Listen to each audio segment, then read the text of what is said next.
Hello everyone, welcome to my channel. My name is Josephine and on this channel we talk about fragrances. Today's video is an updated list of my favorite fragrances for men. So I actually have been getting really into men's fragrances lately. I reviewed a ton of them and I just think that men's fragrances right now are a little bit of an obsession. So I wanted to share with you my current favorites, and if you're interested in knowing what these are, then please keep watching. I've categorized these favorite fragrances in 3 categories so it's easier for you to navigate. The first category is the fresh category, then I'll be talking about signature worthy fragrances, and finally more deep, sweeter perfumes. So within the fresh category, we have a perfume that I love, that I've obsessed with a lot recently, that you're probably sick and tired of me talking about it, so I'll quickly review it. It is Chrome by Azzaro. I've done a full review on this perfume, so I will link it down below. But essentially, this fragrance is a fresh, aquatic, shower fresh type of perfume that is really wonderful for the summertime. It is affordable, it is versatile, it will get you compliments if that's important to you. So this is the original Chrome, not any of the flankers, and it is a great fragrance, dumb reach perfume to reach for the summertime. So if you want something that is really versatile, that smells good and fresh, Chrome by Azzaro is a really great one. The second fragrance is a totally underrated fragrance, and in my opinion it may reach the likes of DIOR Sauvage or Creed Aventus. This could be the new DIOR Sauvage or Creed Aventus. So this is Gentle Fluidity, the silver edition by MAISON KURKDJIAN. And I love this perfume. This is going to be the next fragrance that I purchase. So this fragrance, what is it like?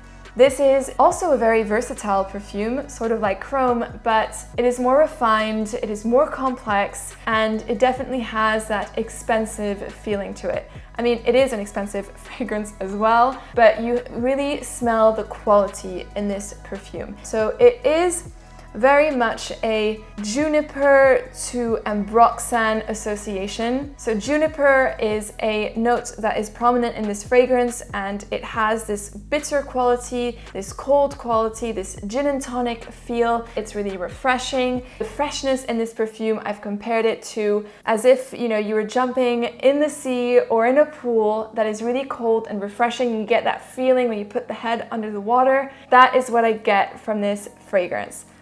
It smells really lovely, and when it develops and it warms to your skin, you get a sort of a sweetness. So there's also amber in this perfume, I believe, that is really alluring and attractive. So this is a great date perfume, especially for the summer. Definitely try out Gentle Fluidity Silver by MAISON KURKDJIAN. The third fragrance is one that I've been loving for quite some time now. It is NAVUS by NAVITUS. This is Steven's brand over on the channel Red Lessons. Some of you, / probably a lot of you, know him. He's such a lovely person and his brand is fantastic. Funny story with this perfume is actually Steven came to London back, I believe, in February to meet up with a few of the UK reviewers, and we discovered his fragrances, his new releases, and his brand in general. And the fragrance that really caught my attention was this one, NAVUS. And as a result of this encounter, I ended up purchasing with my own money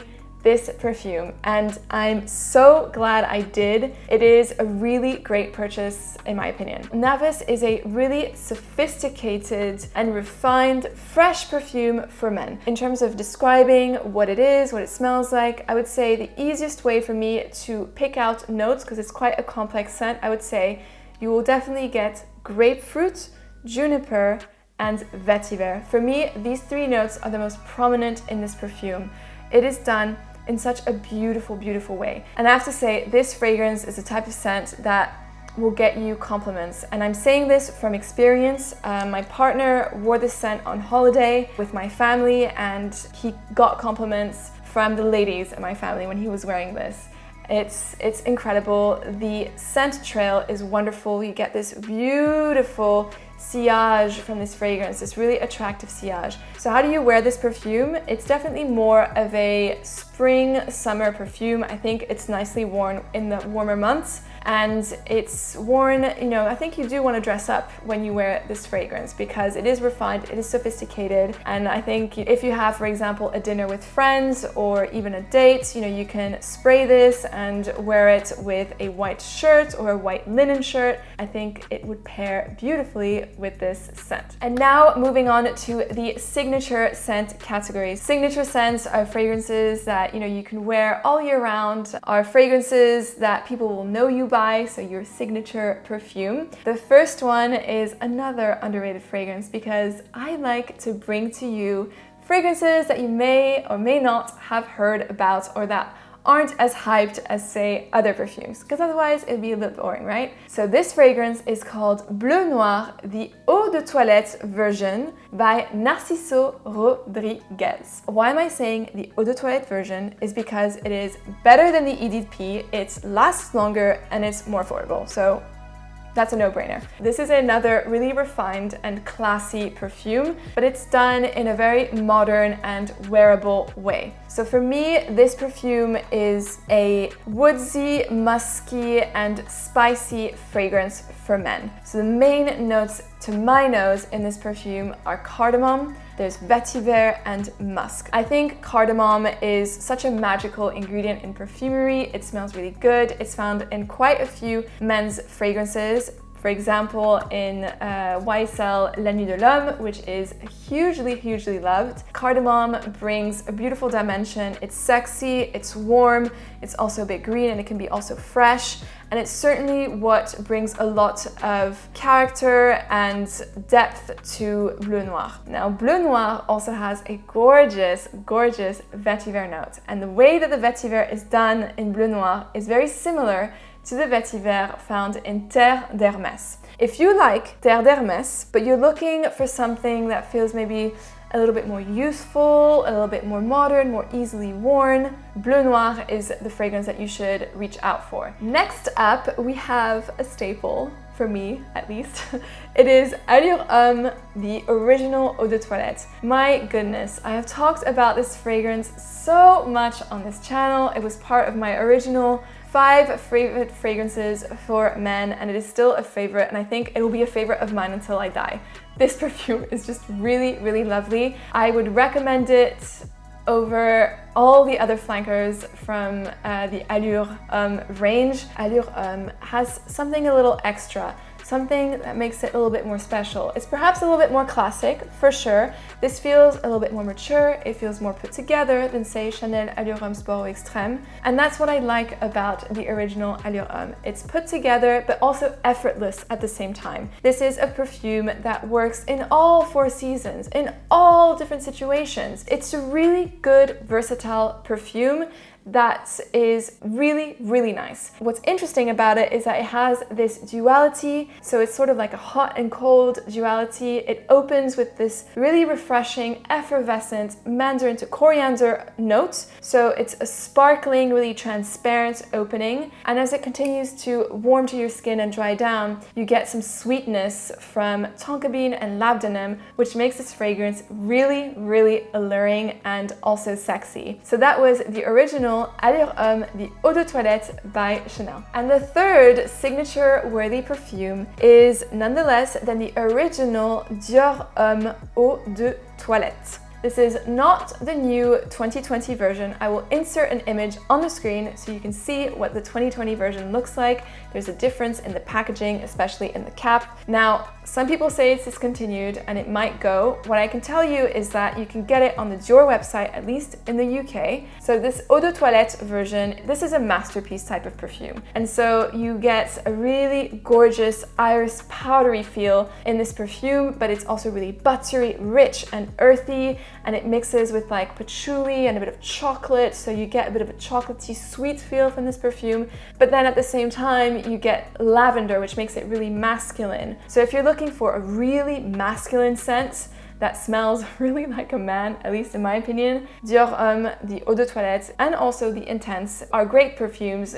to reach out for. And now onto the sweeter, deeper, and darker scents. The first one is one that I've loved for a while now, and I finally got a bottle of it. It is Prada Luna Rossa Black.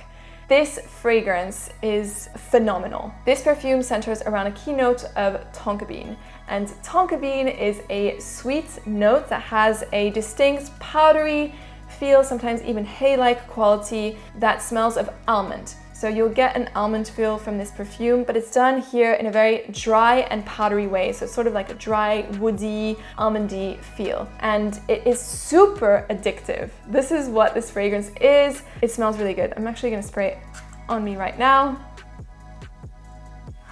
So good. This perfume isn't too sweet, it's not cloying, it's not sticky, it's done in the perfect right way. This perfume is great, I would say, for date nights, for the autumn and winter time, or even just date night in general. I think this fragrance is extremely attractive and a really different take on your sweeter gourmand perfumes. Next up, we have Oud Wood by Tom Ford. This fragrance is a wonderful perfume that you need to have in your collection. It is a Tom Ford staple and just an all-round beautiful, beautiful formal fragrance that is still very wearable. So Oud Wood isn't your really heavy oud type of perfume. It's not going to smell like a beast. It's not going to smell too pungent, too strong, too overpowering, too overwhelming, whatever you want to say about oud. It is a very easygoing oud perfume. It has very transparent and dry oud note that makes it extremely wearable. It's very pleasing, and it is also blended with sandalwood and vetiver. And those three ingredients, cocktail for class and elegance. That's just what it is. It would look very, very nice if you wear it with a suit. Now, in terms of the projection, it isn't the best compared to all the other Tom Ford fragrances that are very strong and powerful and loud. Oud Wood is closer to your skin. That doesn't mean that people won't be able to smell you. They will be, but they just need to be a little bit closer to you. And longevity-wise, I find that it lasts a really decent amount of time, at least on my skin. So yeah, this is a great staple to have if you're looking for maybe another formal type of perfume. The difference between Narciso Rodriguez, Bleu Noir, and Tom Ford Oud Wood, I would say Tom Ford Oud Wood is more for your evening type of formal events, whereas Bleu Noir can be more worn throughout the day as well. Then finally, we have another oud perfume, totally different. It is Oud for Greatness by Initio. This fragrance, first of all, shall we just appreciate the packaging? It is loud, it is opulent, it is just a work of art. This is what the packaging is and the fragrance as well. It very much describes what the juice is going to be like. So Oud for Greatness is an oud scent that, contrary to Oud Wood by Tom Ford, is super loud, very opulent, and really in your face. Oud for Greatness isn't a versatile perfume. I would not say that. It is a type of fragrance that you want to wear for special occasions. Oud for Greatness is a really likable oud again. You're not going to get a beast-like or animalic quality to it. It's very dry. I find that the oud is extremely masculine in Oud for Greatness, but it's also made a little bit sweet. And spicy. So you have some saffron and some nutmeg as well. And that little hint of sweetness is what is going to make this perfume very, very addictive. That's the type of sweetness that will turn heads. People will say and stop you in the street and ask you, what are you wearing? I love that scent. That is what that sweetness is in Oud for Greatness. So Oud for Greatness is an expensive niche fragrance, I give it to you, but in my opinion is worth absolutely every single penny because it is a high quality scent. It's a unique perfume. It lasts. This fragrance is probably one of the most long-lasting fragrances that I have smelt. It lasts 12 hours at least on your skin, on your clothes, probably like weeks. So you're gonna get your money's worth out of it. Also, phenomenal projection. People will smell you. It has like a similar projection to, say, Black Orchid by Tom Ford. Like, that is how powerful Oud for Greatness is. So this concludes my list for today. I hope you enjoyed this video. Let me know in the comments down below what are your favorite men's fragrances to wear. I would love to know. Thank you so much for watching, and I will see you in another video. Bye!